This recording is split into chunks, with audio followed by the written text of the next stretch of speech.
राकेशचा चेहरा थोडासा अस्वस्थ झाला आणि तो ऑकवर्डली बाजूला सरकला. अचानक एक पुरुष आला. राकेश आणि काव्याकडे हसून पाहिला आणि नंतर काव्याला म्हणाला, अरे सुंदर का त्याच्याकडे पाहताय? माझ्याकडे का नाही? तो माझ्यासारखा सुंदर दिसत नाही. राकेश थोडा थबकला आणि चिडून म्हणाला, तू कोण आहेस? तू फक्त एक लहान केसाचा मुलगा आहेस. मी तुला कधी निवडणार नाही. तो हसला. मी फक्त एक साधा सुंदर माणूस आहे.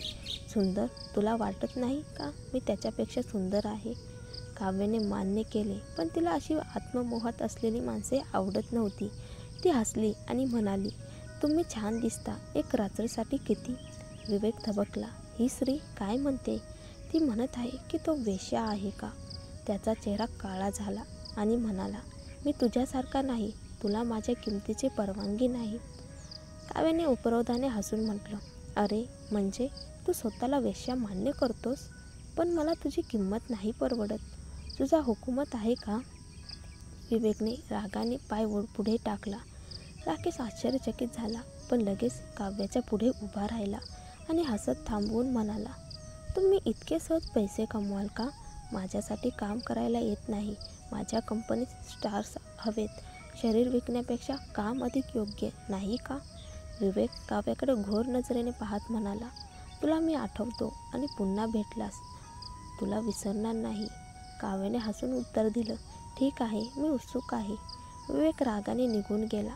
राकेश तिला म्हणाला, अशा व्यक्तीवर वेळ वाया घालवू नकोस. काव्या एक पाऊल पुढे टाकून म्हणाली, मला घरी सोड. राकेश लगेच मदतीस आला. मी तुला घरी घेऊन जाईन. त्या माणसाला त्रास करायची हिंमत वाटू नये. काव्या थोड्या विचारानंतर मान डोलावली. काव्या घरी परतली आणि शिवायला सांगितलं की सर्व कागदपत्राची तयारी झाली आहे. शिवाय थोडा आश्चर्यचकित झाला. कसल्यासाठी? स्वतः मला देऊ शकत नव्हते का? काव्याने म्हणाली, माझ्या छोट्या गोष्टींमध्ये सामील व्हायचं होतं. मोठ्या गोष्टींसाठी तुझे कनेक्शन लागतात.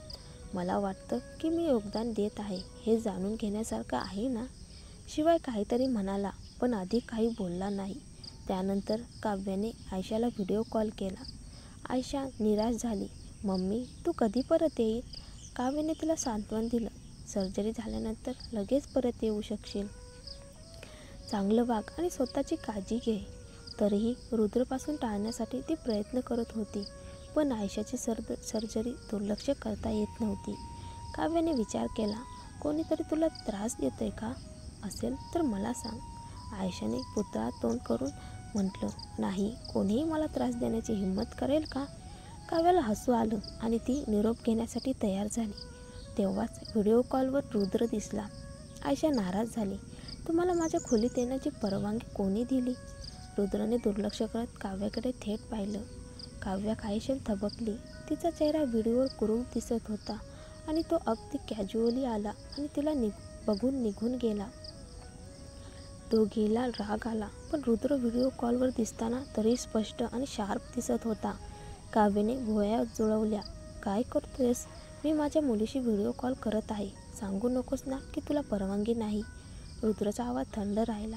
फक्त आठवण करून देतोय, आपण उद्या हॉस्पिटलला चाचणीसाठी जाणार आहोत. येणं न येणं तुझ्यावर अवलंबून आहे.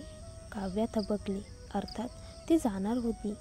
दुसऱ्या दिवशी रुद्र जेवत असताना आयशा सातत्याने बोलत होती, माझी मम्मी मला एवढं वाईट वागवते. जर ती आली नाही तर काय करशील?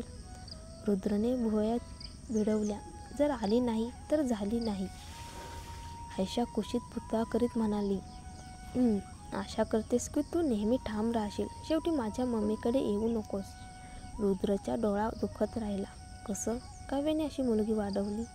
तो लगेच स्वतःला सांभाळून आयशाला हॉस्पिटलला घेऊन गेला. त्या दरम्यान दरवाजाकडे सावली दिसली. रुद्रने त्वरित वळून पाहिलं, पण ऐकून देखील काव्याचं नाव सांगण्याआधी दरवाजावर जेसिका उभी होती. तुम्ही? त्याने शांत चेहऱ्यावर विचारलं. जेसिका हसली. तुमच्या घरी आले. ऐकलं हॉस्पिटलला जाताय म्हणून. तुमची मुलगी आजारी आहे म्हणून सांत्वन द्यायला आले. रुद्र बसला. मिस चौधरी, मला वाटतं सांगायला हवं. जेसिकाची मृदा थांबली. का इतके शिष्टाचार? आधी तू मला जेसिका म्हणे ना? त्यावेळी काव्या आत आली. माफ करा, थोडे उशीर झाला. ती झटपट चालत आली, पण तिने समोर उभे असलेले 2 लोक पाहिलं आणि तिचे पाऊल थांबलं. काव्या हळूहळू आत आली. तुम्ही दोघे खरंच अगदी वेगळं न होता राहू शकत नाही, ती म्हणाली. जेसिका दचकली आणि तुच्छतेने म्हणाली, काय झालं, तुला हेवा वाटतोय का? काव्य हलकसं हसली. हेवा वगैरे नाही. माझं आणि अध्यक्ष रुद्र यांचं आता कोणतंही नातं नाही, पण मुलांच्या भल्यासाठी मला त्यांना भेटावं लागतं. बरोबर ना अध्यक्ष रुद्र?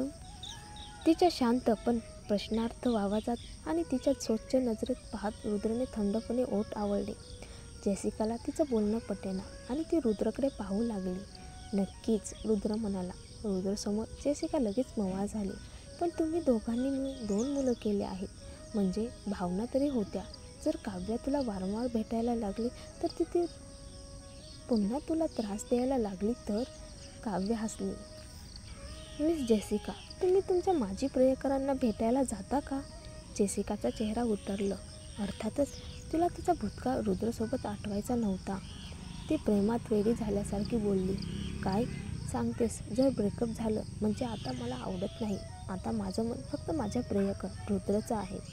मग चांगले घोडे कधी जुन्या गवतावर जात नाहीत. सगळ्यांचीच भावना तशीच असते, म्हणून काळजी करू नकोस. जरी आम्हाला एकाच पलंगावर बांधलं तरी लोकांना फक्त घृणा वाटेल. बरोबर ना अध्यक्ष रुद्र? काव्या म्हणाले. रुद्रचा चेहरा काळवंडला. तू कोणाला गवत म्हणालीस? रुद्रचं लक्ष नेहमी विचित्रच असायचं. गवताला काय झालं? काव्या विचारले. जेसिकाला लगेच लक्षात आलं आणि ती म्हणाली, होय, जरी ते गवत असलं तरी ते तुझंच आहे. तुला माहीत आहे का गवत किती खालच्या दर्जाचं असतं? रुद्र हा प्रतिभावान माणूस आहे, त्याच्यावर कोणी पाय ठेवायचा खेळणं नाही. हो बरोबर आहेस, तो प्रतिभावान आहे, पण त्याला माझ्या गवताने चावलंही आहे. तू काव्या, तेवढ्यात डॉक्टर आत आले.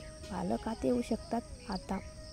काव्या लगेच उठली. रुद्रने तिला थंड नजरेने पाहिलं आणि आत गेला.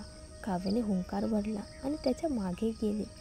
जेसिका आत यायचा प्रयत्न करत होती, पण डॉक्टरांनी दरवाजावरच थांबवलं. तुम्ही पालक नाही, तुम्ही आत येऊ शकत नाही. फक्त पालकांनाच प्रवेश आहे. जेसिका दात खात राहिली आणि त्यांना दोघांना एकटंच आत जाताना पाहत राहिली.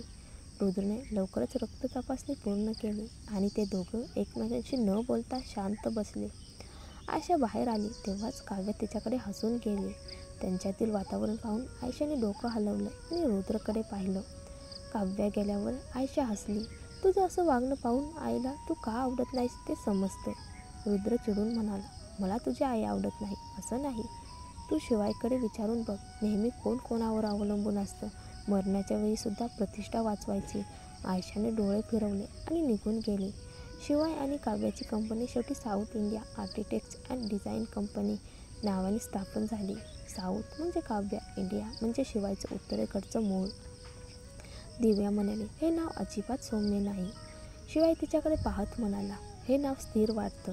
तुला माहीत आहे का आर्किटेक्चरमध्ये सर्वात महत्त्वाचं काय असतं? धैर्य. जर आपण एखादं बालिश नाव ठेवलं तर आपले डिझाईन कोण घेईल? दिव्याने ओठ वाकवले. कंपनीसाठी कर्मचारी पटकन भरती करण्यात आले. सुरुवातीला फक्त 10-12 लोक होते. निधी मर्यादित असल्याने जास्त गुंतवणूक करता येत नव्हती. शिवाय आपल्या ऑफिसमध्ये उत्साहाने म्हणाला, दिव्या, हे सगळं तुझ्यासाठी मी उभारणार आहे. आणि त्याने खालील व्यापारी क्षेत्राकडे बोट दाखवलं. दिव्याने डोळे फिरवले. काव्यालाही काही बोलता आलं नाही. दिव्या म्हणाली, काव्या, मला आठवतं तू म्हणाली होतीस की शिवाय तुझा आदर्श आहे. काव्या चेहरा झाकत म्हणाली, माफ कर, माझी आवड त्या वेळेला थोडी विचित्र होती. तिला कल्पना नव्हती की इतका सभ्य आणि शांत दिसणारा शिवाय खाजगी आयुष्यात इतका लहान मुलासारखा वागतो. शिवायने नकळत हसत म्हटलं, आता कळलं, फक्त मनोरंजन क्षेत्रातच नाही तर माणसामध्येही अभिनय असतो. तो पुन्हा गंभीर होत म्हणाला, आपली कंपनी आता पहिल्या मोठ्या प्रोजेक्टसाठी तयार आहे. काव्या, हा इमारतीचा टेंडर प्लॅन बघ. काव्याने बघितलं. तो एका विद्यापीठाच्या इमारतीचा डिझाईन प्रोजेक्ट होतं आणि ती इमारत आर्किटेक्चर स्कूलचीच होती. काव्या थोडी थबकली.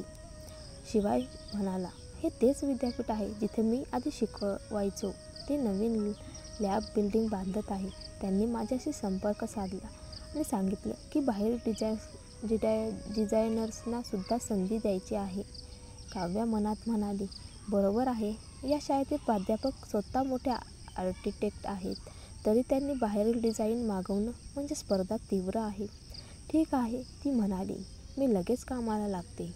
काव्याने काही दिवस सलग काम केले आणि शेवटी साधं पण प्रभावी डिझाईन तयार केलं. शिवाईने बघून मान डोलावली. मी तुला पदवी घेताना सांगितलं होतं की तुझ्यात अफाट क्षमता आहे.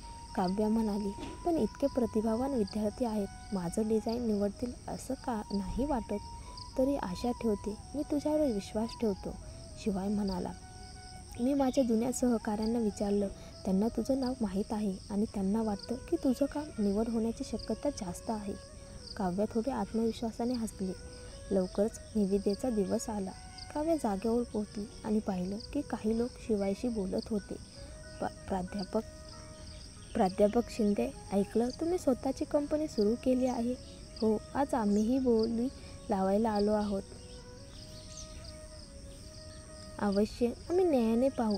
काही लोक आनंदाने गप्पा मारत होते, पण तेवढ्यात एक अप्रिय आवाज आला. अरे, हा नाही का श्रीमंत घरातला शिवाय, ज्याचं घर दिवाळखोर झालं? शिवायने मागे वळून पाहिलं. कपाळावर आड्या. प्राध्यापक कुलकर्णी, काय तुम्हीही कंपनी सुरू केलीत म्हणे? ऐकलं, तुम्ही एका श्रीमंत मुलीशी संबंधात होता. आता तिच्या पैशावर जगता का?